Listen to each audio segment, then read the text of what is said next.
সালামু আলাইকুম, জুম্মা মুবারক। সবাইকে রাইস ক্রিয়েশন ব্লগসে স্বাগতম। দেখেই বুঝতে পারছেন আজকে আপনাদের সাথে কোন রেসিপিটি শেয়ার করব। আজকে আপনাদের সাথে শেয়ার করব গরুর মাংসের রেসিপি। তাহলে চলুন রান্নাটা শুরু করা যাক। এখানে আমি 2 কেজি গরুর মাংস হাড়সহ নিয়েছি। এখানে দিয়ে দিয়েছি 2 টেবিল চামচ আদা বাটা, 1.5 টেবিল চামচ রসুন বাটা, দিয়ে দিয়েছি 1.5 চামচ হলুদের গুঁড়ো, 2 চামচ মরিচের গুঁড়ো, দিয়েছি আমি 2 চামচ লবণ এবং সাথে দিয়ে দিয়েছি 1 কাপ পরিমাণ টক দই, দিয়ে দিয়েছি এখানে 3 টেবিল চামচ মাংসের মশলা, 1 টেবিল চামচ গরম মশলা। এখন মশলাগুলো দেওয়ার পর মাংসের সাথে ভালোভাবে মিলিয়ে নিচ্ছি। এই মেশানোটা হাত দিয়ে করলে ভালো হয়, কিন্তু মাংসের হাড় লেগে আবার হাতও অনেক সময় কেটে যায়। সেজন্য আমি এটা একটা কাঠি দিয়ে ভালোভাবে ম্যারিনেট করে এটা রেখে দিয়েছিলাম আধা ঘন্টা।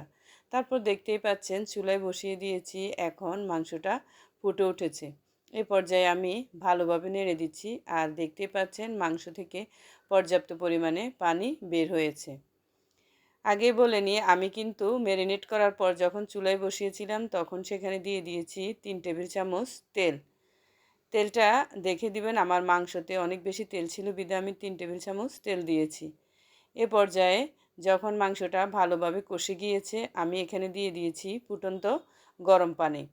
আর এখানে দেখতে পেয়েছেন আমি 4টে আলু মধ্যখানে ফালি করে কেটে ভেজে নিয়েছি। তারপর এখানে দেখতে পাচ্ছেন মাংসটা টকবক করে ফুটছে। মাংসটা তেলে ভেজে দিলে এটা খেতে কিন্তু অনেক ভালো লাগে। আর আমার কাছে এমনিতেও গরুর মাংসে আলু দিলে এটা খেতে খুব বেশি ভালো লাগে। সেজন্য আমি গরুর মাংসে আলুটা দিয়েই বেশিরভাগ সময় রান্না করি। এখন দেখতে পাচ্ছেন যখন আলুটা ভাজা হয়ে গিয়েছে এ পর্যায়ে আমি মাংসের সাথে আলুটা দিয়ে দিয়েছি। এখন মাংসের সাথে আলুটা ভালোভাবে মিলিয়ে নিচ্ছি।